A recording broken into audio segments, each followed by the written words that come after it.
Hello, friends. And before we get to this episode of the 360 Experience, I have a special announcement for you of something that I'm incredibly excited about.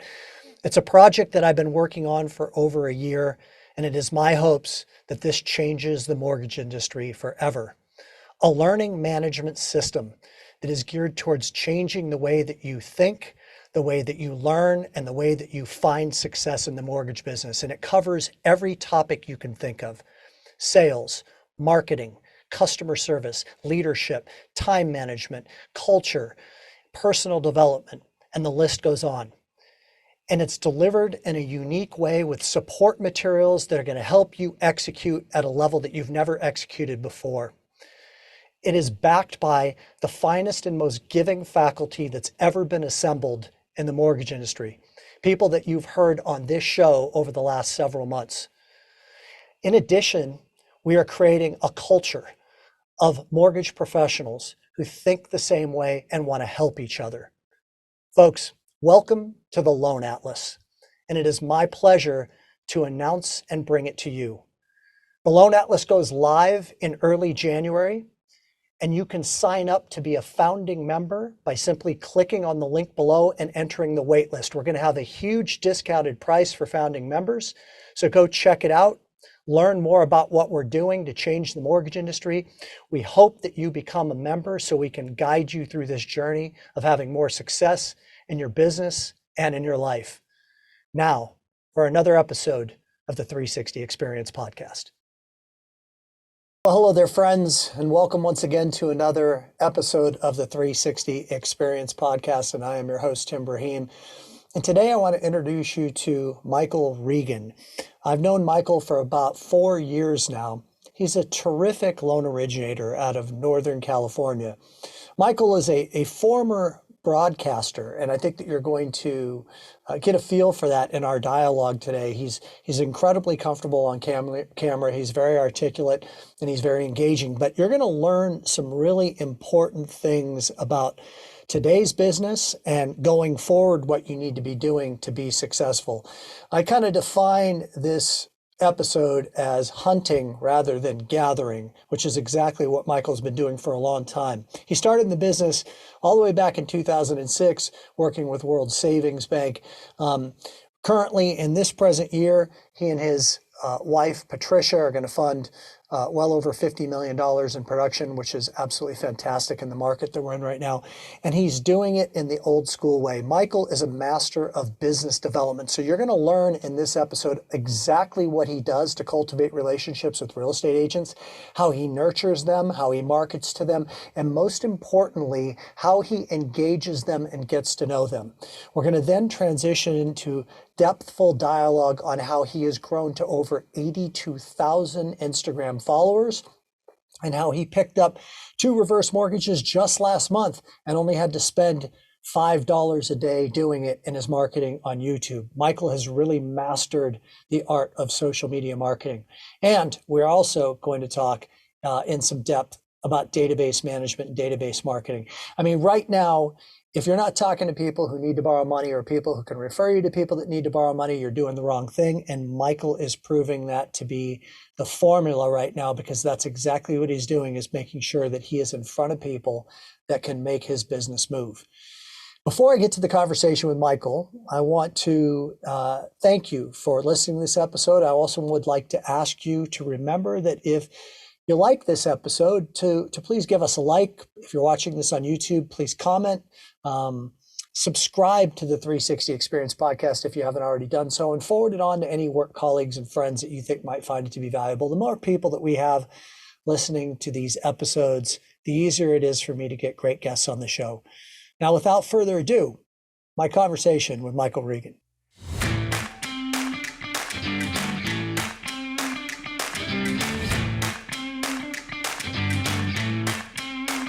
What's up, buddy?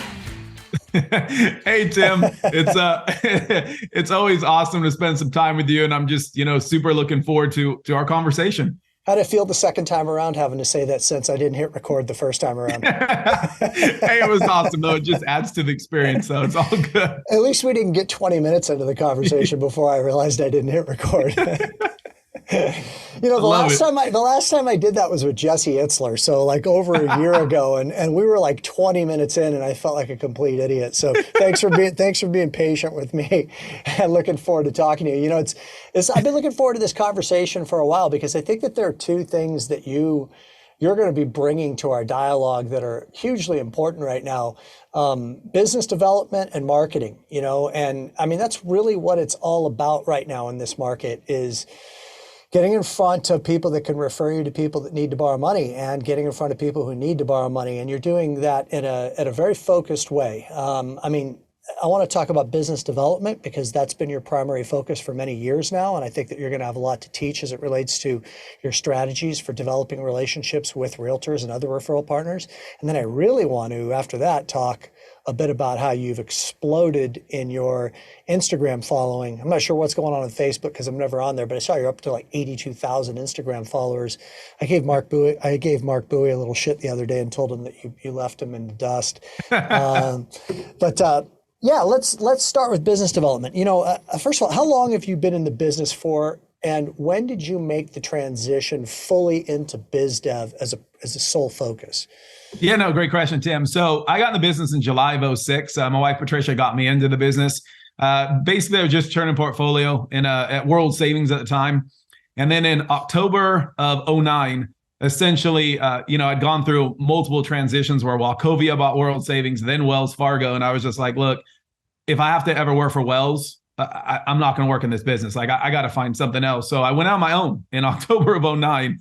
Not necessarily the best time, but I said either I'm going to make it or I'm not going to be in this business any longer. And that's really what happened is I went out on my own, did that by myself for a couple months. And then Patricia, who had been in the business, we had talked a long time about, she didn't like going out and doing all the meet and greets, tours, things like that. And that's what I like to do. I hated being in the office 9 to 5, whatever, but I didn't like being at a desk.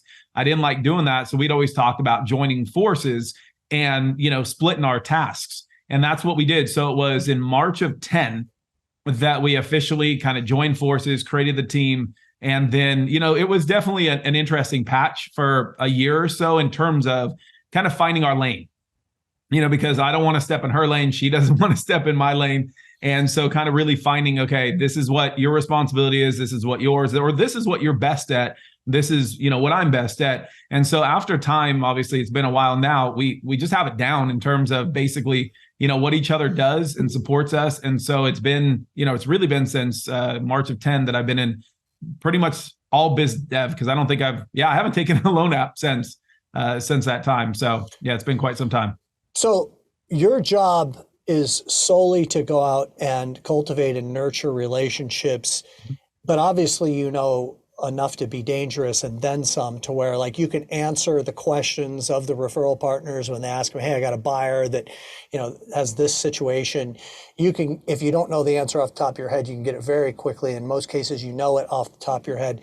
And then once the person, are you the one who's having the initial dialogue with the borrower, or is it that they send the client, the borrower right over to Patricia? Yeah, no, probably 95% of the time, I am not the one having the initial conversation with the client. We do like what Patricia and I did, and we didn't do it intentionally, but we're in a market that's right on the border of another zip code or area code. So when I have one area code and she has the one that's in our specific market in Petaluma. And so sometimes clients prefer to call my 415 number just because they're from San Francisco or Marin where they have that. So sometimes they'll call me first, but generally we've trained our referral partners to, if they're going to call, give their information to Patricia because she should be the point of contact. Because quite frankly, Patricia tends to be in the office, right? That's where she does her thing. So she's there and going to be more available than I am where I'm out in the field. And if I'm talking with someone, having a lunch, I'm on tour, I'm not going to be having a conversation with a client. It might be a while until I get back to them. So, emails, our referral partners are trained to copy us both in the initial referral. But in terms of phone calls, it should always go to Patricia because, again, that's just, sometimes you'll have, if there's a client that has a certain personality, we'll say, or needs a certain type of information, then that's when I'll get involved. But generally, it always goes to Patricia first. Just makes it super easy because, quite frankly, she'll have a better chance of getting back to the client quicker than I will. So what does your day look like? What are the disciplines as a biz dev focused originator? What are the Yeah, so part of the disciplines that you business focus on? is also I run our database. That's my bread and butter. I mean, that's always been the gold mine because we're in a super, super small market. And it's one of those things that's how we've done the production in the past that we've done is because of our database. So what my daily discipline is, I start in the morning and I always work Salesforce. So whatever things I need to do, whether it's handwritten birthday cards, loan anniversaries, whether it's following up with a client, or a past client, setting up a mixer, a past client mixer, whatever. And I send out random gifts to our A clients. I'll just do little things as I think of them. So I'm in charge of all that. That's really my bread and butters that I start with, is making sure our database is taken care of, making sure all the follow-up happens, with our past clients, setting up lunch and learns with our referral partners, all that kind of stuff. So that's what I do, like first thing every morning. I mean, I can look over, I'll grab over here, but like this morning I did this. I mean, I was writing letters and, first thing in the morning, doing that kind of stuff. So it's one of those things that I start that. Then I go out on tour. So on Tuesday is like up here, we have a broker tour in Santa Rosa on Tuesday morning, Petaluma on Wednesday morning, and Sonoma on Thursday morning. So what I do is I go to those tours. So I'll go there, talk to the agents, and then my closest friends, because most of our agents, really, I consider them friends. I mean, that's why I'm working with them. But then I go with them on tour. And then like on Tuesday and Wednesdays, a lot of times we'll go out to lunch afterwards, right? So I've got a group, I don't drive. I'm with a couple agents, usually 4 to 5 agents at a time. We go to tour. They introduce me to other agents too, as we're on tour, and then we'll go out to lunch. So it's really building that really close bond. And they're really friends. I mean, they become really good friends. And so it's not even, I'm not dealing with, an agent, I'm dealing with a friend. And so that's what I do to keep up the relationships. Because, the one thing, and we'll get into social media a bit, there's a total use for that. Don't get me wrong. But at the end of the day, you got to be face to face. You have to build those relationships. And in my case, I actually don't like being on the phone. Like the phone kills me. For the most part, I mean, I may have my times, but I rather be in person with someone, having a conversation, meeting with them for lunch, going on tour and just talking, making each other laugh, and just it's an adventure. That is what, brings the connection. So I do that. So I do the tours, and then generally I do a lunch with somebody, or, or if we have something planned, like, I'll help them with a script, or I'll help them with a video or things like that. I'll do that. And then when I come back, that is when I kind of get caught up. So I'll come back real quick, get caught up. If there's any emails, any meetings that I need to set up for the next day or the next week, I'll come back and do that. And I generally like to have all my stuff done. And then some days I got to shoot my videos, right, for my content. But generally I like to have all my stuff done by between 4 and 5 o'clock at the end of the day, so that when my kids come home, I am fully with them as much as possible. So that's kind of my day, is like I crunch a ton of stuff in. I don't mess around. During the day. And sometimes I might not get a lunch, right? I might just have meeting after meeting after meeting, coffee and that kind of stuff. But I cram as much as I can into the day, so that once my kids are at home, I'm not working anymore, or it's not until they go to sleep. That's really my goal. How many different real estate agents do you presently get business from, and how many are you currently targeting? Yeah. So that's a great question, Tim. So realistically, I would only say that I have really tight, like super tight relationships with about 9 real estate agents that I'm considered, like, they do not refer anyone else, right? Past that, and in my market, remember, I'm in a super small market. We got 60,000 people, right? So there's not that many agents that do a lot of production. So I've got that. I actively market to about 42 agents every week that I do, because quite frankly, if you look at the list, once you go past that first list, they're doing one a year, kind of thing, because we are in such a small market. So I actively go to those, and I always pick out the ones that I like. I mean, that's part of what I go to tour for, is I want to see what, who they are, because I don't want to market to someone blindly. What I love to do is kind of get to know them at tour, at their open houses, that kind of stuff. And I'm like, either this person I think could be a good friend, like I like them, there's something there, and then I'll explore that. Or if I meet them, I'm like, dude, this person's kind of a, kind of a douchebag. I don't want to work with them, right? And so I'm very selective. And again, in my market, we're super small, so I don't have a million agents here. So, I'm not like someone else who marketed to 500 agents, because we don't have them here. So I'm really focused on targeting agents that actually do business. And then as far as agents we work with on a yearly basis, we'll work with about 40 different agents over the course of the year. Because again, there's some that'll send me, 8, like yesterday, our best agent, we closed 2 deals with her alone yesterday, right? And we closed another one earlier in the month with her. So it's like this month, I'll have closed 3 deals with this one agent who's a killer agent, but the rest, it'd be ones and twosies. For the most part. So I have to be a little more broad, but also focused into people that actually do business in a small market. Okay, so the interesting thing is that you're describing certain principles that I experience to be true as an originator, and I know many other originators that you know that also know them to be true, which is you got to know the numbers. There's no point in focusing on real estate agents that don't do any business. It's just going to create frustration for you, and it's a gigantic waste of time. So you've really culled it down to 42 agents. I hear that you're marketing to them. I want to get to in a minute, like what you're doing to market to them. But before we do that, let's take two steps backwards. And I want you to coach me for a minute. I'm an originator and I have not been getting out into the field and hunting over the last year and a half like I should. And I know that I need to start doing that I need to get out there. What are the suggestions that you would give to me, like the tried and true principles? And you may have articulated many of them already, but I wouldn't mind hearing them again if you did. And then you can dive into, like, how would you suggest that I brand myself and market myself to this group once I've developed, a list? And where am I getting the list from? Is it MMI? Is it list reports, et cetera? No, it's all great. So those are great questions. So I'll start with first, where do I get the list from? I actually use MTA.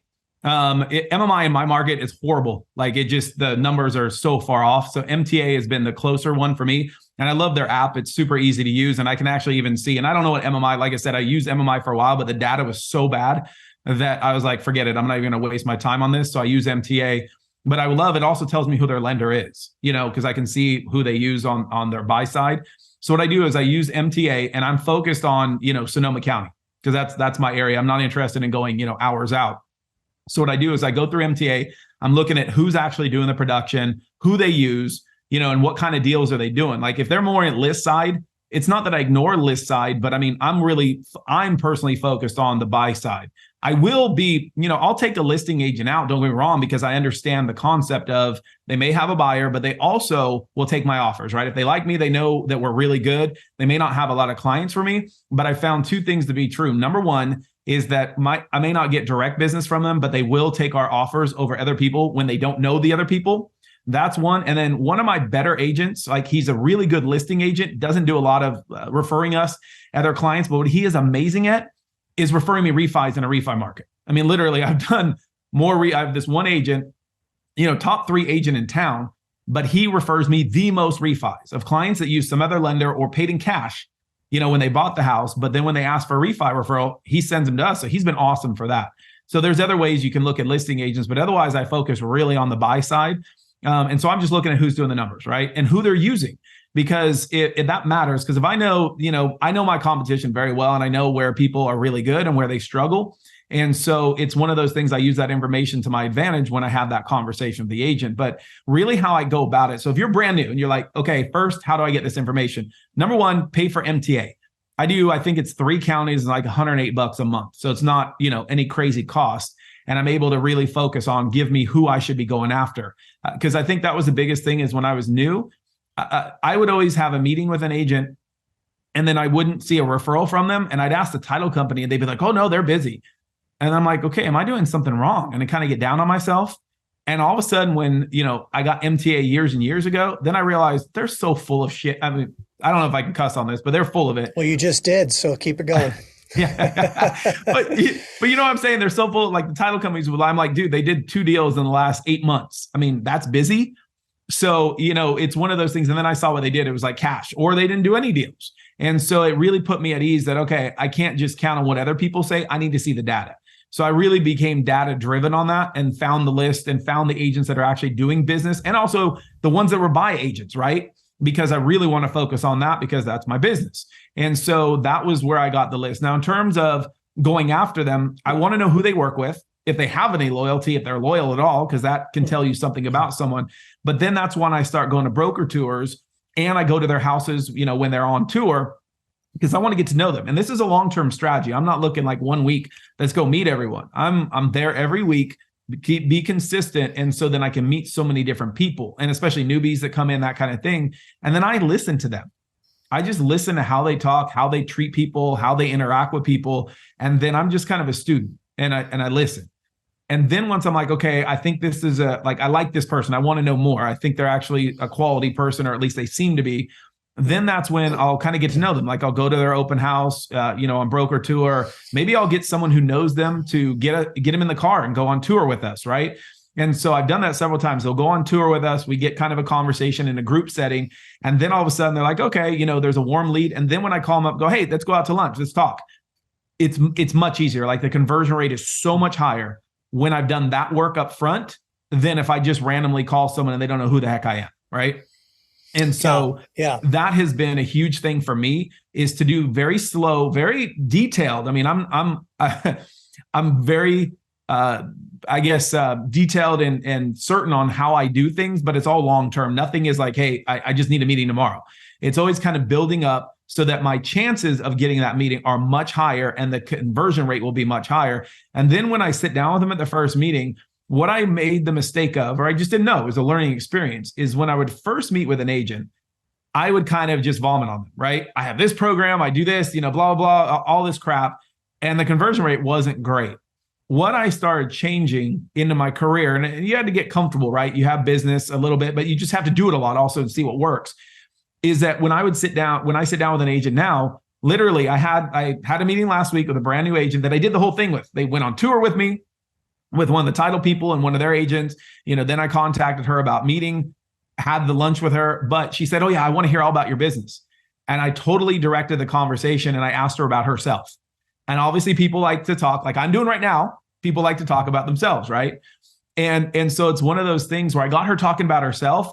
We never talked business. The entire hour and a half lunch, we never talked about business. It was getting to know her life, the struggles she's been through, why she's doing what she's doing, just that, getting to know her as a person and going, okay, I like her enough that, hey, I want to continue this, right? It's really an interview for me, because if I've met with people, believe me, I met with a guy a couple months ago, and we were talking, he wanted to do social media, and he said something, he's like, well, I don't think anyone would want to hear what I have to say. And it was really negative. Like it was always like every kind of suggestion or everything we talk about, it was always, oh, I can't do this because of this. And I'm like, nope. Like after that meeting, I just said, hey, thank you very much. It was a great pleasure. And I didn't send him anything. I took him off my list. Like, I don't want someone like that on my roster, right? And so I use it as an interview. And then like this agent that I met with last week, right after we had that, I invited her to lunch and learn that I did, and she came. And so I've got that going. So it's a very planned, slow process to get to know them as a person, to make sure I want to work with them or not work with them, and realize when you're meeting with an agent, when you switch your mindset to all of a sudden, hey, I don't need your business. Like this first meeting, there's no pressure on me. This is simply an interview to see if I even want to work with you. That's all this is. It completely changes how you look at life. Like really, you don't get nervous. You don't get the same anxiety that I had early in my career. It was like, I got to win their business. It was like, look, I got to see if I even like you enough to have that conversation. I'm just trying to get to know you now. It takes off all the pressure. And then the cool thing is you really get to know someone on a deep level. And then that builds that friendship. And if you have that deep connection, then guess what? They're going to be much more loyal to you, and you're going to have a lot more connection to that person. The conversion rate is going to be a lot higher. So that's what I'd say as a newbie coming in. Do your research. Be slow in your process of who you go after, and give it a warm sell instead of just blasting out to everybody. And then take time to actually get to know them and work from there, as opposed to just blasting out a bunch of emails and a bunch of crap to people that don't even know you, right? And so that has worked for me. And that's what makes me feel the most comfortable, because I get to know people on a deep basis, but it also is great for business. So that's kind of the initial game plan that I would say would be great to start with. So I want to summarize and extract some of the primary teachings, and also add a little color around what you just said. So this is exactly when my business changed as well. When I started to adopt the philosophy. Now, I'm pretty sure that what you mean by you're interviewing them, you're not telling them you're interviewing them, no, but you're creating the impression that you're interviewing them for the opportunity to work with you. And it was when I made that shift, everything changed magically, because, as you said, it took the pressure off. Number one, I'm going into the meeting truly curious and not sure where this will go, rather than all the pressure of, I got to try to say all the right things to get them to say yes to me, which is a very, needy is creepy. Okay. So if you're acting like you need them really bad, you repel people. Yep. They also aren't used to this approach, this slow play. I love what you're talking about like you're getting to know them in a very indirect way up front. You're observing them, you're seeing how they treat people. Then when you do engage with them, which the whole vehicle for that is the broker opens, getting out in the field, pressing the flesh, feeling their energy, understanding who they are. And in the meantime, what I'm hearing is you're not trying to talk business with them. You're not trying to close them. You're actually just listening. And most people, realtors especially, will always find it to be an incredibly valuable appointment if they get to talk about themselves the whole time, which you're doing that perfectly. And most importantly, and in closing, what you're really expressing here that I'm hearing is that you are truly making sure that your valuable time is not being placed into a potential relationship that would be dysfunctional. You're truly evaluating whether or not this person is somebody that you would want to work with. Now, for those that are listening to this conversation, I guarantee you that the thought goes through many people's heads of, well, he's got 9 real estate agents. He can give him 100% of the business. He can afford to slow play it. But it's actually not that way at all. It's like the reason you have the 9 is because you slow played it. It's like it is the precursor to having successful true relationships, and relationships are based upon patience and truly getting to know the person. And you could deploy this exact same strategy with CPAs, financial planners, insurance agents. It's human nature 101. So you've got the 42 and 9 plus 9. So there's 51, I guess, if I'm doing the math right.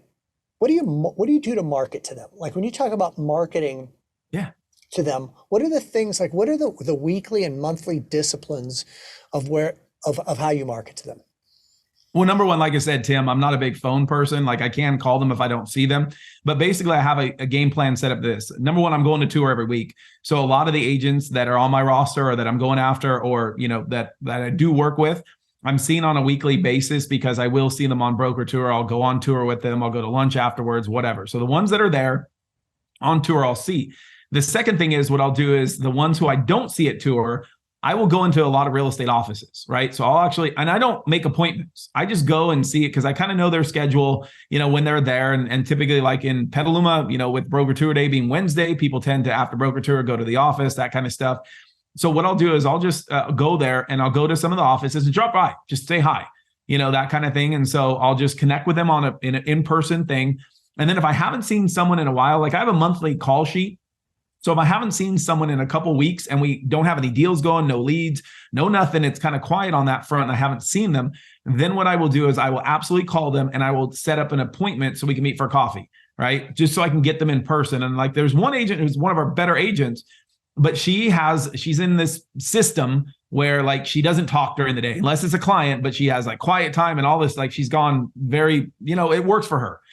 But so our relationship has changed in terms of I used to see our broker tour a lot, hang out with her a lot. Now I don't. But because I have that secondary part where if I haven't seen someone, that I then make sure I call them and then I set up an appointment to go coffee. We end up now having coffee once a month, no matter what. And we have a great conversation. That relationship has changed, but at the same time, it's still strong, right?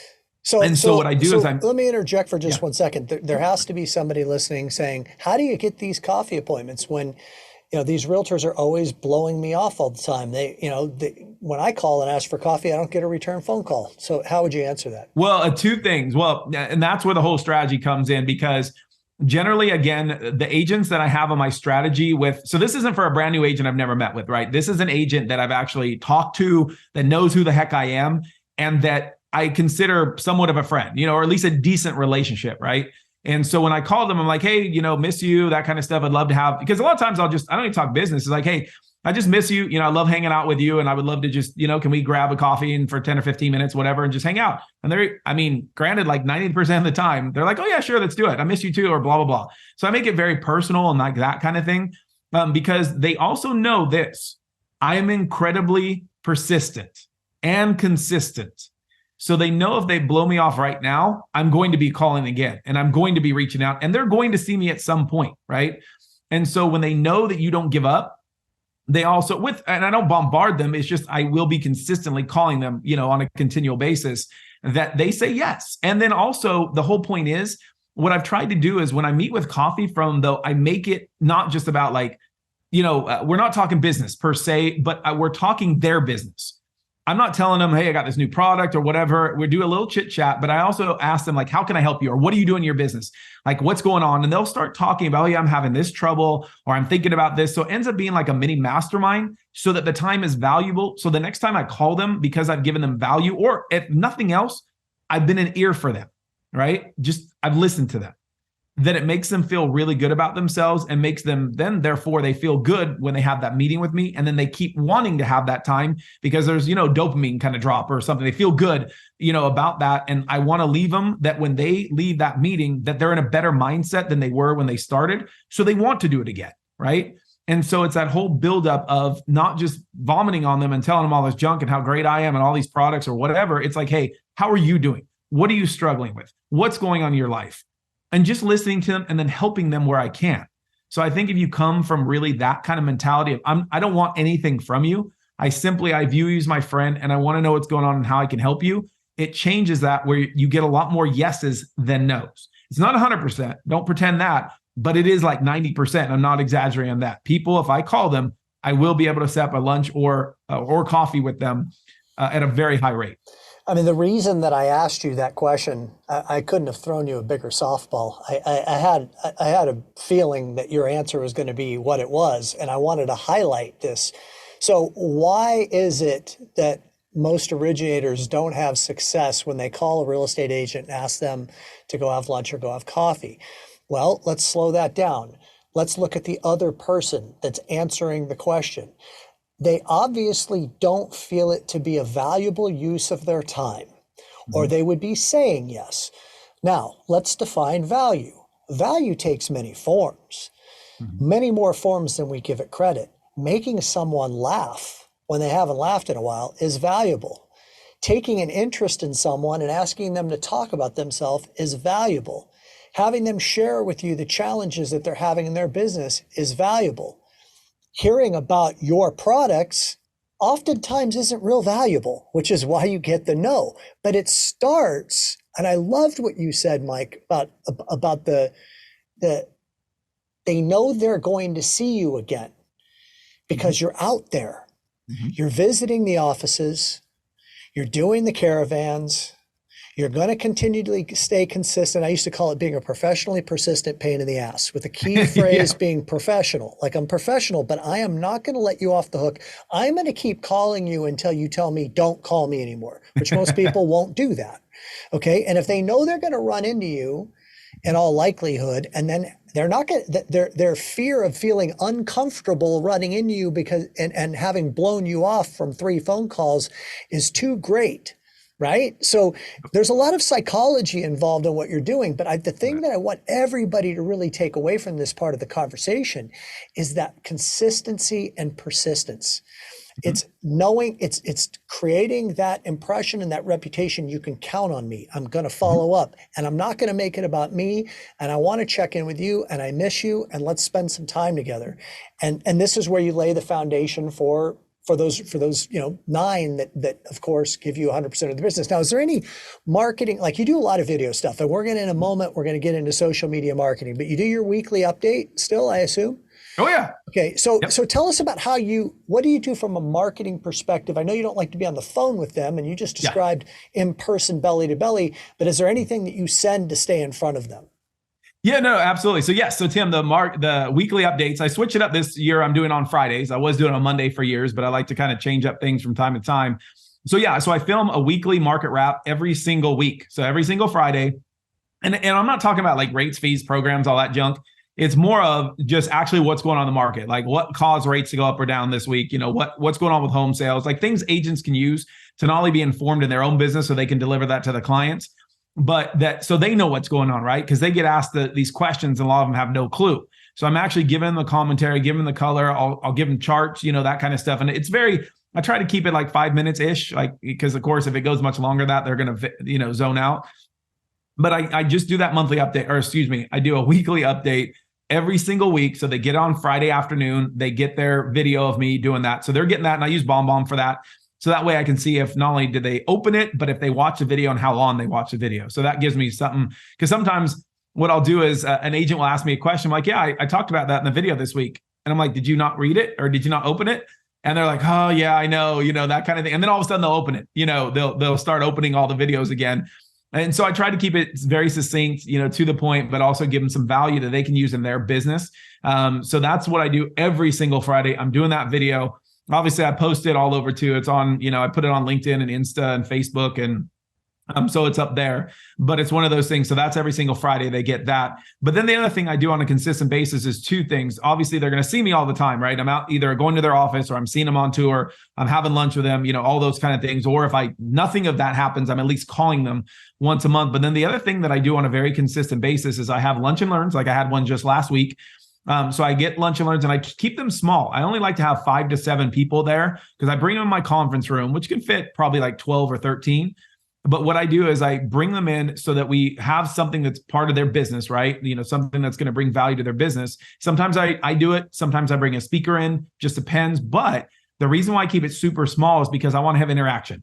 I want to actually be able to connect on a deeper level with them. Because because I used to do early in my career, I do these big ones where I'd have, 40, 50 people there, but I got to talk to like one person, right? And there was really nothing in depth. It was just very light.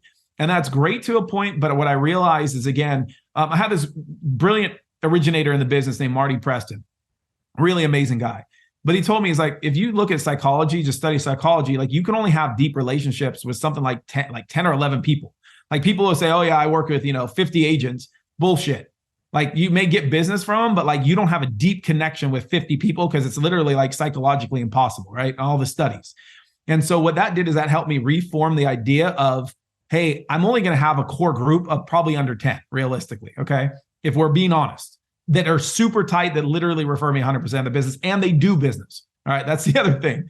But if I can only have that connection, why don't I take the time to get a deeper connection with those few people? So what I do is I have the lunch and learns.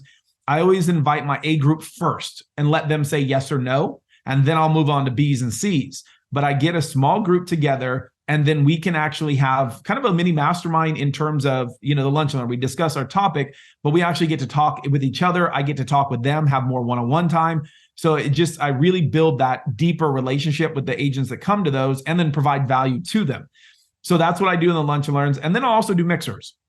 So some people don't come to lunch and learns for whatever reason. They just have no interest in doing that, but they love to come to the mixers and hang out. So usually once a quarter, or it's not monthly, but quarterly, I do a mixer. So we'll have it like sometimes we'll have the wine bar. I had one at the Bricks Pizza in town, which I love. So we had one up there. I get them pizza, whatever, drinks, open bar, all that kind of stuff. And there'll usually be like 15, 20 people there to go to these mixers. But it's cool because I do two things for this. Number one, I just get to hang out with them after, work.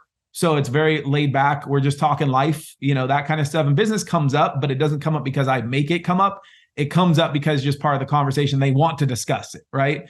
And then on top of that, I get my core group of agents together and they become friends. And I've had so many deals off market and on market where the agents that I got together in my lunch and learns or my mixers started like, they like each other. Okay. And then there's multiple offer situation, but they know each other. They like each other because I put that together. And then all of a sudden deals happen. So it's a whole kind of big, I don't want to call it a scheme, but it's just a thing that I want to put in place, a game plan that I want to put my groups together to be more successful. So that's why I mix it up with the mixers, with the lunch and learns, with the videos that I do consistently every week. And then obviously we can get into social media. That's another way that I connect with them. But that's kind of it's not overly complicated, but that's what I do. Okay. So before we get into social media, which is where I want to go next, yeah, I want to ask you two questions about what you just shared. The first is, how do you make sure that they know about your events? Like, do you call them? Do you email them, etc.? Do you shoot them a bomb video, whatever, including the lunch and learns? Like, how do you get people to come to them? Yeah.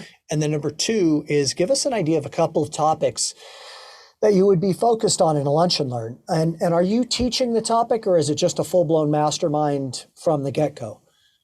So let's start with how do I get them there? So number one, I always start with bomb. So I actually record a video about the event and then I go to Eventbrite or one of the, it's Eventbrite, I think it is, whatever's in my computer. But what I do is I send them a bomb, tell them about the class, and then I have them sign up and get a ticket, right, through Eventbrite or whatever it is, so that I know who's coming. And then I also obviously send them reminders. What I'm adding to it is texting, because I've had a lot of my agents go, look, I get bombarded by so many lenders, so many emails, like all this stuff. I just can't even keep it. Text me. So what I'll do is I'll film that same video and I'll just text it to them with the information and the link. So that's one way you can do it. So I've been using texting and email, but it's all video. So I'm including video in that so they can see me. I can give them the details, because I don't want to write out a long email, and almost no one wants to read that stuff anymore. So it's all video, right? Then the other thing is when I'm having lunch with them, when I'm on tour, all those kind of things, when I'm seeing at their open house, their brokers open, all that kind of stuff, I will also have that conversation like, hey, I'm doing this. Did you get it? And they're like, oh, yeah. I'm like, so you got to sign up because we're almost filled up. And they know at this point, just like our client appreciation party, it's like they know at this point that they do fill up. And so if they don't get there, they don't get in. I literally keep it to 5 or 7, depending on the topic. And if you're not one of those first 5 or 7, I'm like, sorry, you're going to have to wait. And so I get that, that kind of limited availability. And all of a sudden people get amped up and they'll know they have to sign up right away. Otherwise, literally, it'll be filled up.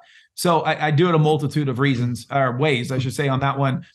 What are the common denominators of top originators in the mortgage business? They're well scripted. They have a system for marketing themselves that generates leads. They manage an effective database, and they have strong referral partner relationships.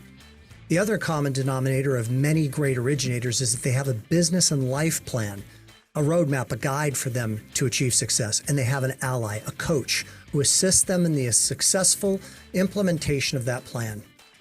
Performance Experts Performance Accelerator private one-on-one, 1-year coaching program is now accepting applications. This is my company, and these are my certified coaches that specialize in the mortgage business. Go to www.mortgagecoachingnow.com and click on Get a Coach, or go to the show notes and click on the link that's provided in this episode. Now let's get back to the show. And then what was your second question, Tim? Topics. Give us an idea of a couple of topics. And okay, so like last week, I did one on Instagram. Hold on just one sec. So hold on. Yeah. So they come into your office. Yeah. What's the topic as an example, and what's the format? Like, is it is it an hour and a half? Is it an hour? Who leads it? Lay that out for us. Yeah. So multitude of ways. So I don't do it one way all the time. So like literally last week, the one we had was on Instagram, right? So what they do is the agents come into my conference room. I already text them the day before confirming that they were going to be there. And then I also asked them for their lunch order. I said, do you want a sandwich or salad? That's what I tell them. And then what they do is they'll text me back, yep, I'm not there. I want this. I'm like, cool. So now I know they're going to come, and they're anchored to come because now they ordered lunch, right? And they don't want to stiff me with lunch, if they can't come last minute kind of thing. So it really helps them actually show up, because that's a big issue. Then the other thing is, so once they're there, we sit down, we just chit chat. We have lunch, chit chat for, about 15 minutes or so. And then I want about 45 minutes to an hour of the actual conversation about whatever our topic is. So for instance, last week was on Instagram. So we did a case study of Instagram and show them kind of like it. And we used part of my profile, how I've adapted over the last year or grown my business over the last year. And we'll talk about that. We'll ask questions. I'll ask them what they're doing. And so we have the agents that are there sharing with each other. Yeah, I'm seeing this, or asking me questions. Hey, how did you do this? Or, what's going on with this? Or, like when I told them on Instagram, for instance, like 90%, when you do a reel, 90% of the viewers of a reel aren't your followers. They're random people. But then I explained to them how that's a good thing. And that's why hashtags make a difference, is where you're putting that content and where people are going to see it is super important, because again, most of the people who see your reels aren't your followers. So it's one of those things, just explain that those details to them. And so we kind of get in a mini mastermind / an actual class. Like there's a PowerPoint presentation to go with it, but I do it very limited. I do some basics, but a lot of it is talking, right? And getting them to ask questions. I tell them, interrupt me, ask questions. I want this to be interactive, because then I didn't do my job right. And I tell them that right up front. And so I want them to know they have a container to ask questions and to be comfortable asking those questions and sharing with each other. So that's one. Now, earlier this year, I did it in the mastermind. So I invited I was very specific who I invited, and I invited certain agents. I invited some agents that I don't work with, and I invited some agents that are my top agents that I do obviously work with. And I got them together, and we literally did a mastermind. So I had topics that I wanted to discuss. I had, some topics to start the conversation, but I didn't actually get through the list much at all. It was like I started with the first question, And then all of a sudden people were like, well, how are you doing this? Or I see you're doing this. And it became this whole just, wrapped up with all the agents talking to each other, and they got a lot of value at it. And I got a lot of emails afterwards or texts saying, hey, that was freaking awesome. We'd love to do it again. So I mix it up in terms of that. And then I've had one of my buddies is a CPA, or not a CPA, a CFP in town, so financial advisor. And so I had him, I said, agents, are you interested? Because I'll send out sometimes polls to the agents to go, hey, what topics do you want to know about? Because I don't want to teach them something that they couldn't care less about, right? So I'll send just like a Google poll or whatever, and say, hey, what do you want to know? Like, what are you interested in? And then I'll bring them in. So a lot of them asked about retirement advice. I'm like, shit, I wouldn't have thought of that. So, I asked my buddy to come in, and he gave a presentation on, retirement stuff. And they were able to ask him a ton of questions. And I had nothing to do with that. Like, I literally provided lunch, said hi, we got to talk, but I didn't present it all. So I mix it up. And then I also ask the agents what they want to know. And that is what gives me the topics for a lot of my lunch and learns. So I'm not just teaching something that no one's interested in. So it's kind of all those factors. Yeah, we could go down a whole rabbit hole on the subject matter of masterminds. I mean, I used to do those very, very effectively when I was an originator, realtor mastermind group. Same strategy, 2 realtors that I was working with, 2 that I wasn't. Try to keep them outside of a competitive geographic area if possible, so then they feel even more open to sharing. What I love and want to pull out of and extract from your teaching here is that you're not putting a tremendous amount of pressure on yourself. You're not putting yourself in a position where you have to teach for an hour. You may pick a topic that you know a bit about, like let's just hypothetically say AI, and ChatGPT and how to use it effectively in various ways in your business. And you do a little bit of homework and research on it. And maybe you start by teaching for 10 minutes and then open it up to group discussion, just like you did with Instagram. I think a lot of people shy away from doing lunch and learns because they put a lot of pressure on themselves and think that they have to be a public speaker. And it doesn't have to be that. You can just get a lot of credit for creating the container for ideas to be shared. So, excuse me. Let's transition, because you brought up Instagram. Let's transition to social media marketing. Take us through it. I mean, it wasn't more than a year or so ago and you hardly had any followers. It was like 1,000 or not even that. Not even that, no. And now you have 82,000, is that right? Yeah, just over 82,000, yes. How'd you get there, man? That's crazy. So that was the whole thing. So I had this. Obviously, Bowie was a huge help because, we know how shy Mark pretends to be. I'll say at this point, because he's so good on camera. I can't say it any other way, but I saw him have success and do it. And so, I also had some different people in our group talk about, the reasons why to do it. And I heard some person say, kind of become the digital mayor of your town, so people know who you are, that kind of stuff, because you might not get direct business out of it, but it helps with, like, when you study psychology, when you see someone, and they call you or you get referred to them, but they've already seen you and they kind of are familiar with your name and who you are, it's a much warmer kind of conversion. The conversion is so much higher than someone who they don't know you at all. So that kind of made sense to me. So what I did is literally last September, it was late August or last September, I started Instagram. I didn't even have an Instagram account. Okay. So it wasn't even, I literally had no followers. All right. So I started the Instagram account, and what I did is I just started doing video. I started doing reels. But what I wanted to do is I wanted to be super consistent, because in anything that I do in my career, I've always known that I don't always have to be the best at it, even though I always try to be the best. But what I've realized is just doing it sometimes is good enough in terms of being consistent with a good product, but being consistent. And so what I said is, what can I commit to? And I said, I should be able to do 3 reels a week. So I said, all right, I'm going to do that.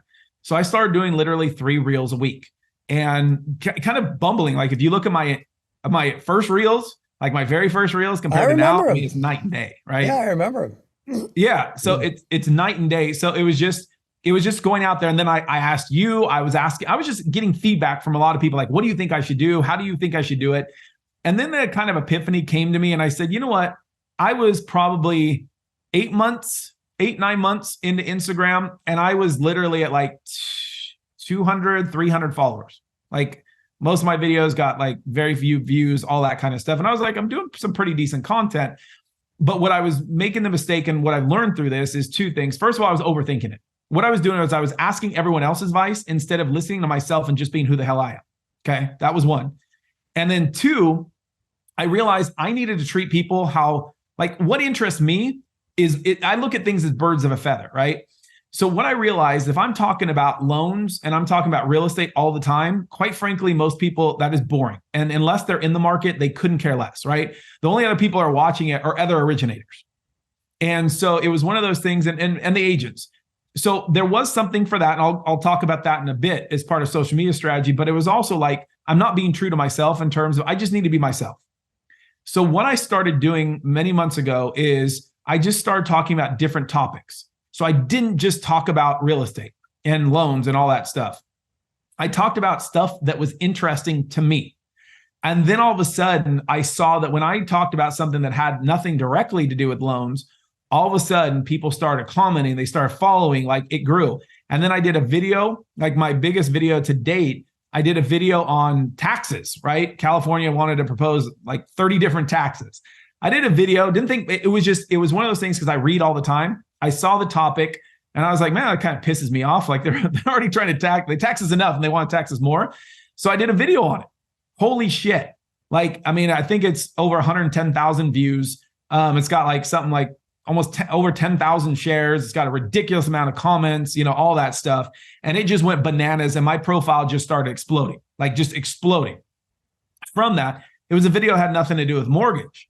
But all of a sudden, I was doing videos that I was interested in doing, right? Because I mean, I like mortgage and I love finance, but I also like a lot of other things. So I started to not overthink it, just go there, do the videos, do consistently, but talk about things that were interesting to me. And I was going to do it my way. And if I failed, I was fine with that. But I was going to do it what I felt was super comfortable to me and being my true self, right? Just being what I am, being the news anchor kind of thing. And so I started doing that. And then I had another video, quiet cutting, that did well. I just did one last week on discipline law that's coming up in California, and I'm at 35,000. But I mean, the comments are like 600 comments already. I mean, so what I'm getting is not just views, but I'm getting a ton of interaction. And what I see is, you see my videos now, the ones that I talk about things that are not finance related and loans, the views aren't anything. I mean, maybe 1,500, maybe two. I mean, I think one video had like 200, like nothing impressive. But when I talk about other things outside of that, that's when it goes bananas. And so what it did was I realized you just said that the videos where you do talk about finance get just a couple of hundred. Yeah, they're not impressive. I mean, maybe a couple of them, like, you know, the 1,500, 2,000 views, but nothing like the other videos. Gotcha. Yeah, I mean, just nothing. And I'm not, but that's why I said, Tim, I want to be true to myself. Like Bowie does amazing, like his videos that he's taking movie cuts and doing these hilarious things, right? And his videos do amazing, but that's not me. Like, that's just not who I am ultimately. Like, I like that, but that wasn't who I really am. Like, that wasn't me. I wanted to go back to, my background was in news broadcasting, right? I read news all the time. I wanted to bring things to the forefront that maybe the normal media wouldn't cover, or wouldn't cover in depth a little bit, or just wouldn't, you know, maybe it didn't of interest to some of the media outlets, but it was interesting to me. And then all of a sudden, when I started talking about those topics, clearly there's a lot of people, you know, enough people that were interested in what I was talking about, that all of a sudden it just exploded, and I just got more and more followers, and just kind of really built on itself. And then obviously the algorithm picks it up and all that kind of stuff. But it was just me getting back to me and doing it what I thought was my way. Now, the cool thing is I have a video background. So not only do I talk about the topics, but then I also love the editing part of it, because all the editing you see in my videos is me. I don't farm out the editing. I do it myself, and it takes time, but it's also my passion, because I need to know that if I'm going to do something consistently, there has to be the why and the passion behind it. And I have the why and the passion, because the video is my creativity. Like, I take what I shoot, I get to edit it, and I actually feel like I've really accomplished something, and I get to be creative. Who shoots so for me, videos? It's been a creative outlet / business wise, which we can talk about the business aspect of it. But that's how I got so many followers, was I started talking about stuff that just wasn't loans and just wasn't finance related. I talked about life stuff that a lot of people care about. And that is where I got so many followers from there. And then it transitions to business, and we'll get to that, but that's kind of how it grew. Who shoots your videos? Me. So you're just doing them on a selfie stick, or? Yeah, no, I've got a tripod, ring lights. I've got a whole, I forget what the light's called, but I've got, you know, several lighting. I've got several lighting equipment. I've got, you know, the wireless lavalier mics. And tell us the process of like do you gather content throughout the week and then you write it in one specific day? Is there one specific No. day out of the week that you shoot? Do you have any kind Yeah. of a rhythm and discipline to that? Yes. So two things. For content, I'm reading all the time. You know me. When we've sat down, had conversations, like I have a lot of different interests and I'm always reading. I'm always looking at things. I'm just an interested person. Like I'm interested in a lot of things. So when I'm reading something or see something during the week, I watch a video, whatever it is, I'm like, that's kind of interesting. I want to do that more. So what I'll do is I'll put it to the side, or I see an article. And the cool thing is Patricia will send me something too. So my wife, Patricia, for anyone who doesn't know, she will send me stuff too. Like, hey, I saw this video or this article, whatever. And what I do is I just put it in the folder of all things that interest me.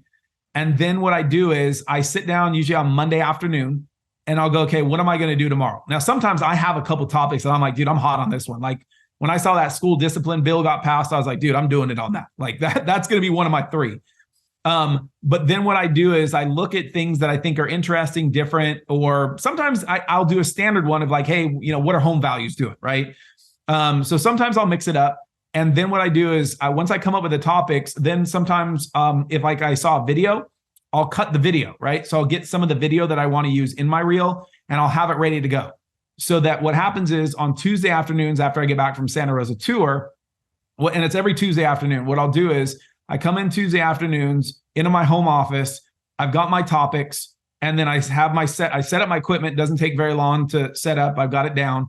I set up my equipment and then I film, and I don't do scripts. So I know like Bowie will write scripts. Everything you see is off the cuff for me. Like literally I read the article, I did the research on it on Monday. And then everything I do on that is it's me talking. I'm just talking. Like I don't try to overdo it because I want it to be more conversational or how I talk, right? I don't want to be someone I'm not. So when you see me on my Insta, it's just me, literally no script, just talking like we're doing now.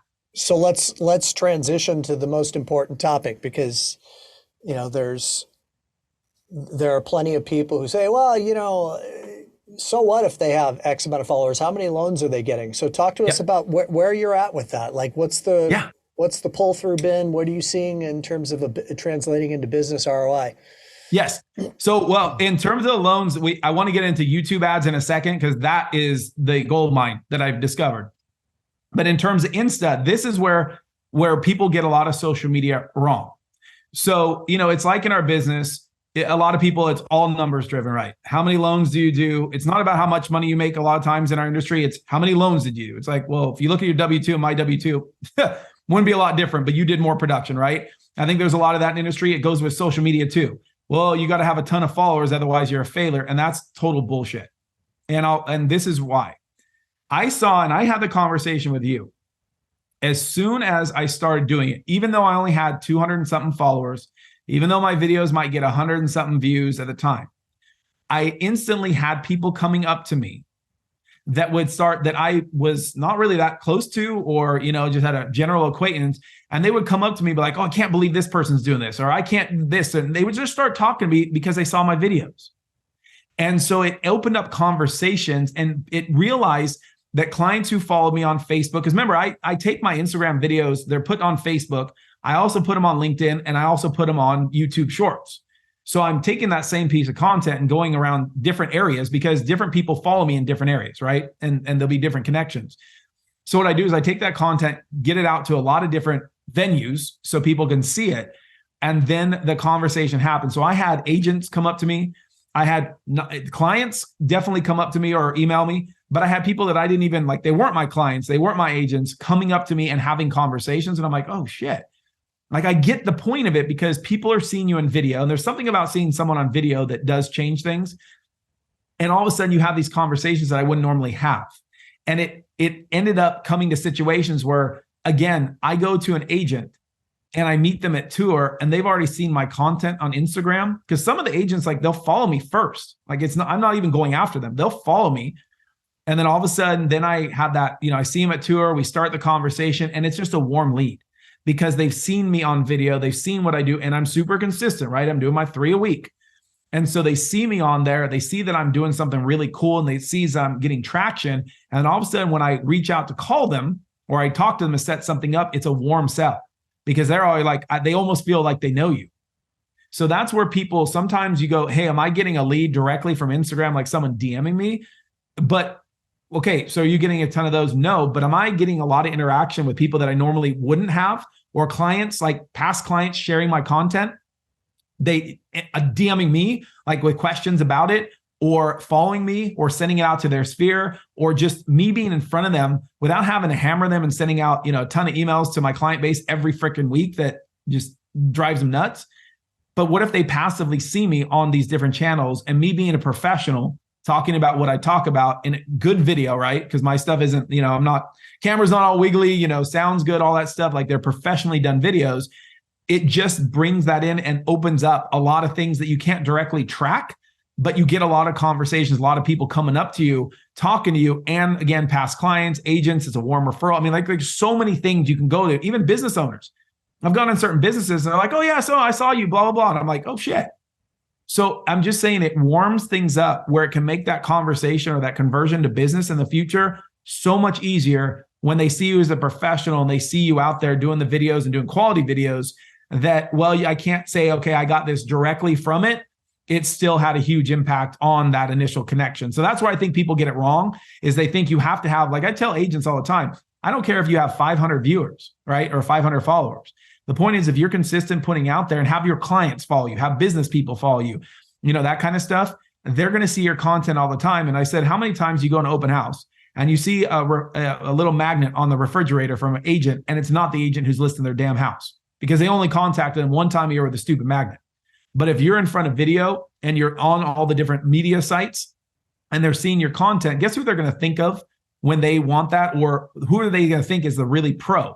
Someone who half-asses it and sends them one, magnet a year, or someone who's doing video, who's showing what's going on in the market, who's actually being an influencer in their small community.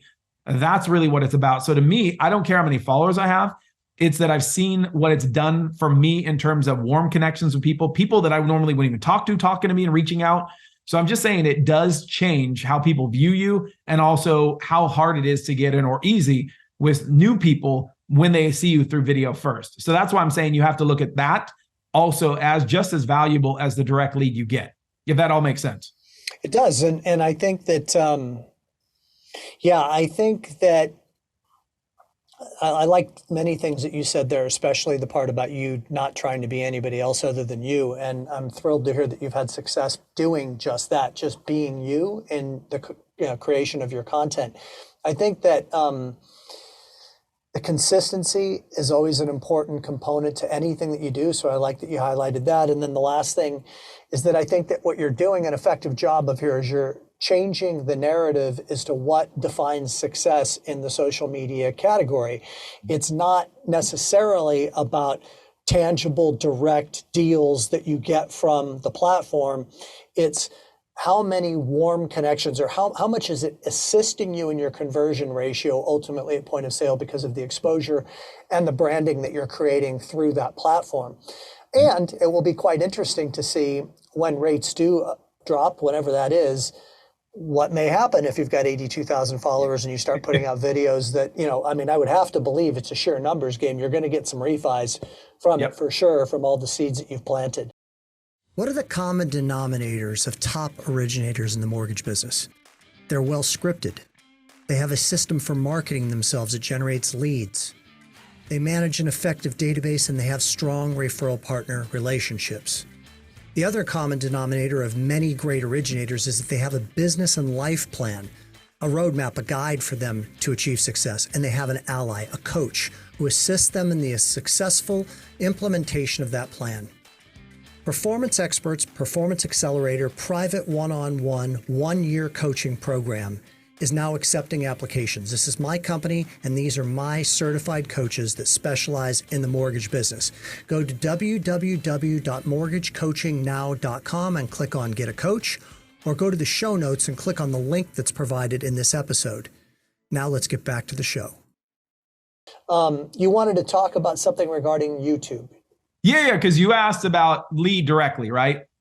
So when I look at Instagram, Facebook, don't get me wrong, there's all kinds of people very successful in bringing in leads directly. But what, like I said, in my world, what has really worked for me is what I just explained. But for getting leads directly, which is something that I tried out After our retreat in Austin, my MIG was, I'm going to start doing YouTube ads. I remember talking to Craig and I'm like, I'm going to do, this is what I'm going to do. I've really been wanting to do it. I've been putting it off, but I'm going to do it and I'm going to figure it out. So what I did is I started doing YouTube. I got all the stuff together because there was a bunch of cluster. Like I wanted a lead capture system with my YouTube ad because I learned very early that without a lead capture system, it wasn't as good. The conversion rate wasn't as high. So I had to go through this text lead conversion system, but I had to get registered with all the telecommunications companies. It was a pain in the ass, but now I got cleared. So all my texts will get through. I won't get, nabbed as spam. And so it really helped in terms of actually people getting the message. So that was a first thing that I did. But once I got into doing the YouTube ads, what I did is I just shot an ad, again, talking about a specific subject. So what I learned with YouTube, which was super cool, you cannot focus on someone's age, income, sex, any of that kind of stuff. But what you can do is two things. You can target by county and you can target individual shows. So what happens is as I was figuring this out and tweaking it, is that I'm a big fan, and you know this, of Tom Bilyeu. So I created an ad specifically targeting Tom Bilyeu viewers. I even used some of Tom's phrases in the ad. The text code is text Tom to our number, to get more information. And I did an ad, and that ad is specifically targeted just to Tom Bilyeu's channel. So if you're in the county where I'm targeting and you watch Tom Bilyeu, there's a really good chance you're going to get my ad. And it's going to be very targeted to Tom Bilyeu. Then I did other ads that were keyword ads, so that are targeted to reverse mortgage, debt consolidation, investor, down payment assistance. And then I did a regular ad. So then I did those those ads are specific. So like the keyword is, text down payment to blah, blah, blah, to get information about down payment assistance programs. But I target to that keyword in the counties that I want to of down payment assistance. And then what I also did is I made a general ad of like if you're buying a home, why you would buy a home, things like that, what's going on in the market. And then I targeted those to specific shows. So I didn't do a Tom one where the text code is Tom, but what I did is I did a general ad, but I'm having, instead of that general ad just going out to nothing, because keywords, at least like if someone's looking for down payment assistance, that's a really good ad to run to that person, right? When it's a specific ad for down payment assistance. So then what I did is I wanted a general ad, but I wanted to target, again, birds of a feather. So the shows that I like to watch, I want to target them because the clients or the people who watch those are probably going to see the world maybe kind of like I do.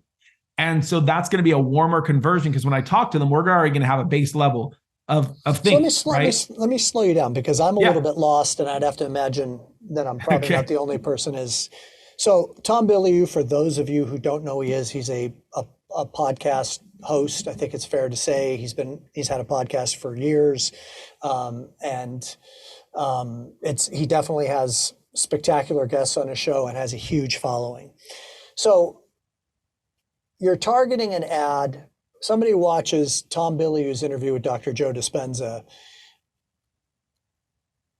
There's and they're in your county. There's a decent chance that when they watch that video, that your commercial is going to show up. Yep. Talking about you as a mortgage professional?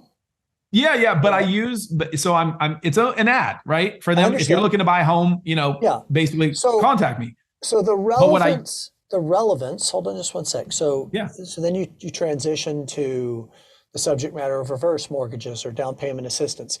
So in those particular circumstances, I live in your county and I go and I Google down payment assistance, or I YouTube down payment assistance, and there's a video on there of any substance, just somebody teaching down payment assistance programs or how reverse mortgages work. They get Trevor Carlson. He's teaching how reverse mortgages work. Your ad's going to pop up on there, is what you're saying. Yep. Okay. How much do those ads cost, first of all? Let's start. Yeah, no, great question. So this is the thing that's super awesome about this, Tim, is that I do what's called skip ads. Right? So the little ads that show up either between the show at the beginning and you can press skip after certain seconds. Mm-hmm. So number one, the skip ads, when I do the video, I'm very specific. I say, hey, if you're looking to buy a house, this message is for you.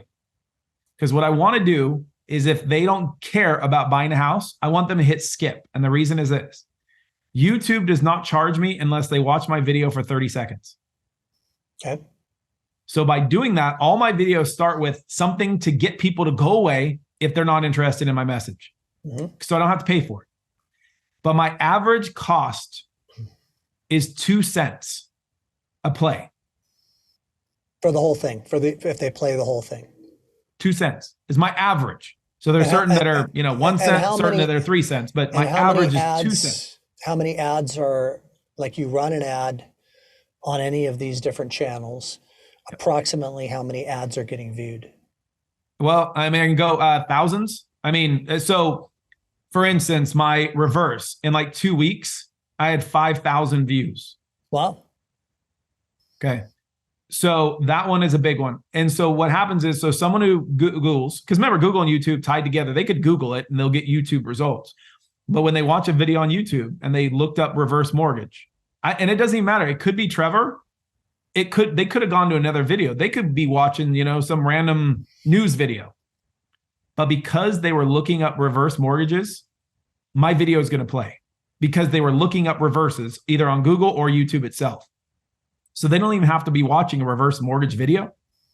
They could be watching some other video, but they had previously done a search for reverse mortgage. Okay. So it's of interest. So yeah, they could be watching Fox News and they'll get my video because they were looking at on reverse mortgages because they were looking at reverse mortgages. And how long have you been doing this for? So I restarted everything. I redid it in September. So I redid everything with the lead capture, with everything. So I've been doing it since early September. But in that time already, we've gotten 2 reverse and 1 down payment assistance loan out of that. Wow. So that's why I'm saying, if you want to get into Instagram, there's a reason to be on Instagram, Facebook, YouTube Shorts. If you want direct leads coming to you, that is where YouTube ads can be huge, because you can also, not only can you target by county, you can even target by show. You can do a budget. So like my daily budget, like reverse will be $5 a day. On a lot of my other ones, it's $2 a day. So I'm maxed out at $25 a day, period. And I have like 6 or 7 ads running, something like that. So that sets my budget at about we'll just call it $1,000 a month, right? But the whole thing is, if I'm seeing a lot of views, and you get to see when you go in there in YouTube ads, you can see how many impressions you got, right? So how many people started to see your ad, and then how many views you got, meaning they saw the whole thing. And then you're only charged off when they've watched your video more than 30 seconds. So talk about the amazing branding you get without even paying for it. If they just click skip, well, they still saw my name, they still saw my face, and I didn't have to pay for that impression. And it's targeting people that either I'm targeting shows, you can on shows, you can even target specific episodes on that show. And then I can also target just keywords. And so the cool thing is, what this has done is it's a lead gen, but it's also a branding. Because, for instance, I was at a realtor event up in Santa Rosa. So not my hometown, not where I spend as much time. But I had several people come up to me and go, "Oh my God, I feel like I'm talking to a movie star because I see your stuff on YouTube all the time." And it just made me freaking laugh. And it was super cool. I didn't even know this person, but they came up to me because they saw my ads, right? And then I've had other people coming up to me, in the different functions around town, and people, I don't know them, but they'll kind of do a double look at me, like they've seen me, but they don't know where. And then, they'll start talking to me like, "I know you from somewhere." And they're like, "Oh my God." You're like my friend's son. His parents were looking at something. He comes up to me and goes, "Mr. Regan, can I be in your ad?" And I'm like, "What?" Because he saw the ad that was running on, what his parents were looking for. So what I'm saying is, it works so many ways. It's super cheap. You get leads directly if you have the proper lead capture set up. But it's also an amazingly cheap, people pay thousands of dollars for a damn billboard. I can pay way less for that, reach way more people, be super targeted, because YouTube is the number 2 search engine in the world, tied to the number 1, right? In Google. So it's like you can get such bang for the buck. You can do marketing and you can do branding at the same freaking time, and you can be super targeted for a low cost. So that has been awesome for me doing that in the last couple months now, or 2 months, we'll say, because we're basically at the end of October. but it's one of those things that has worked better than Instagram in terms of direct lead capture. So that's why I want to talk about that. If you want to talk about lead capture, let's talk YouTube. Well, and you're just going to get better at it too, because you're starting to figure it out, right? You're figuring out the algorithm. You're figuring out what your message needs to be. You're figuring out what channels are hot. I mean, that's the thing about any type of consumer direct marketing. Doesn't matter if it's old school mailers and inserts in the newspaper like I used to do, or telemarketing, or the digital age type of consumer direct. It takes time to figure it out. It takes time to tweak and adjust and figure out the formula. And once you do, then you can scale it. So it may be that there's a point in time where you're like, I want to spend, I can't afford not to spend $100 a day or $200 a day, because you're going to start to see the results happen over time for sure. Thank you for sharing. Well, and that's our strategy, Tim.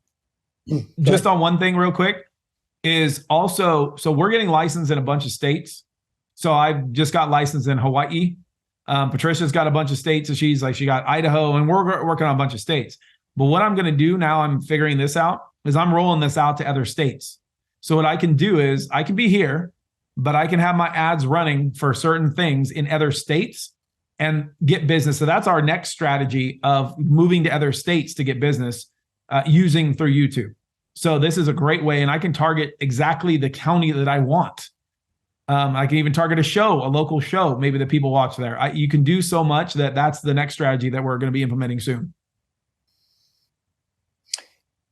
Yeah, I was, for some reason, I was just thinking about what about people that are fans of sport and having that common denominator of knowing that the person that's responding to your ads likes the same football team as you, or likes the same basketball team as you, et cetera, and being able to enter the conversation with that as a common denominator, and talk to, and kind of, not have to have the conversation be so salesy. You can connect with people. That's really fascinating. And thank you so much for all the wisdom that you're bringing to this conversation. I want to circle to one final topic. It feels like a little bit of a regression, and at the same time, I think it's important for people to hear your response. You mentioned your database, and everybody listening to this has one, no matter how big or how small it is. How frequently do you touch base with your database, and what do you market to them?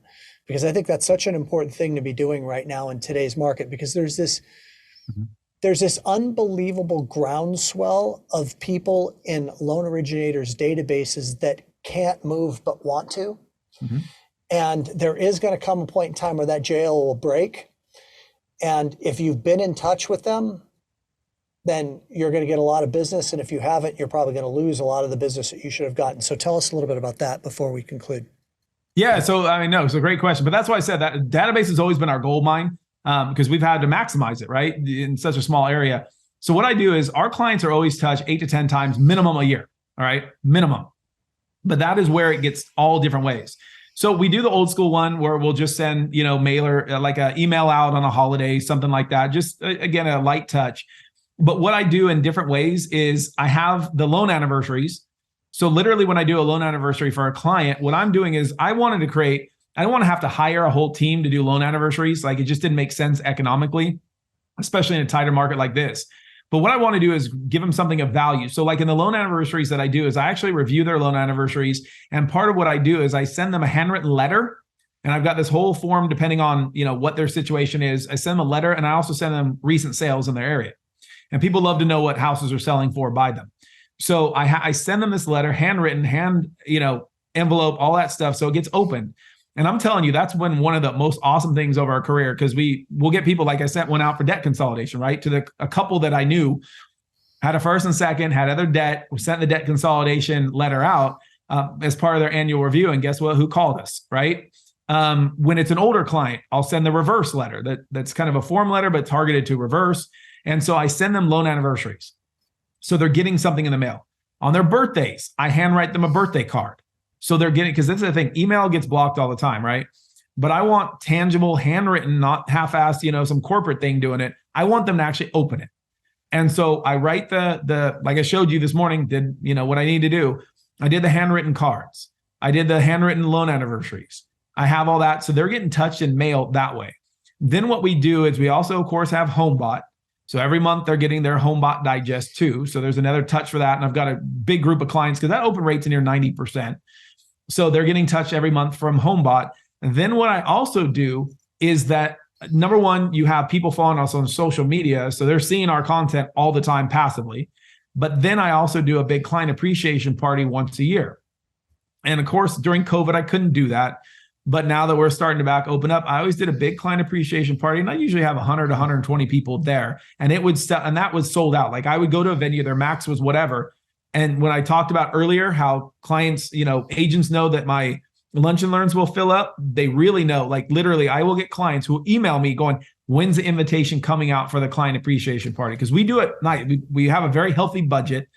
We have it in a nice venue, open bar, great food. But we don't talk any business. Like I'm not sitting up there. I don't get this presentation. I don't do that. I bring all these people together and we have an amazing time. And I get clients that didn't even know they were clients of ours. Like, people that friends or family that didn't even know each other, used us essentially, that they'll see each other there. Or I've had people that have made friends, different clients making friends with people. Agents come, and I only invite people that have a loan with us. So it's not like an agent thing. If an agent's there, it's because they do their own personal business. Where, like, give me ideas of what your budget is and where you do it at, and the client. So like the last one we did at Della Fattoria, which is this very chic bakery in town, but they also have a really nice restaurant. They have a beautiful space. I mean, gorgeous. It's got the brick walls, the beautiful wood, like restoration hardware kind of chandelier. I mean, just gorgeous inside, right? And so we spent $10,000 on that event. We could only have about 100 people in that space. But they had all these beautiful wines. They took care of the wines and all that beer, all there. And then they put a beautiful spread. I mean, gorgeous. They had the big butcher or wood table thing with like stuff pile. I mean, it looked like a Michelin star restaurant, right? I mean, they did this gorgeous event with steak, chicken, fish. I mean, all this stuff. And people went in there and I did it. We tend to do it near the holidays, like about a week before Thanksgiving. And they had it beautifully decorated with all the beautiful lights. And I tend to do it on a Thursday night. And so what happens is it becomes a big event, and literally we sell out every year. And I mean sell out, I don't charge them. It's just I only have so much space. And literally every year I have clients going, oh my gosh, I missed it. And so we'll have clients that literally email us and go, hey, when is the invite coming out? Because we want to get our tickets. And so that's what we do. So we make it a big event, but we don't talk business. But I will tell you, it has been awesome doing that event because not only you get your clients belly to belly, face to face, you bring people together, you make it a really fun, cool event. But then also after we do our client appreciation event, typically, November, December, January, not so hot months in the business. But we would see typically a nice boost in business after that, because even if they weren't doing the deal, we were fresh in their heads and they were happy. They were like super happy to refer us. It was another kind of thing like, oh yeah, that's right. And they would refer us. And so we would get a bump in business from it. And then clients literally looking forward to the event, and it became a thing. And so that's what I'm saying is when you can hit them, get clients from all ways. You're handwriting birthday cards, you're doing loan anniversaries, have home bots, you're getting that, you're doing your emails. And then also you bring them together in a really fun, cool client appreciation event. You put all that together. That is how our retention rate of our database has been so high compared to the industry average, because we actually we get people from all ways. The only thing I don't sit there, because I said, I'm not hiring a team to do this. I'm not sitting there calling my clients all the time. I will call my A clients though on their birthday. I absolutely will. And Patricia, because we're so active in the community, with me being on the Ed Foundation board, with our kids playing so much sports, we're out in the community all the time. We run into people all the freaking time.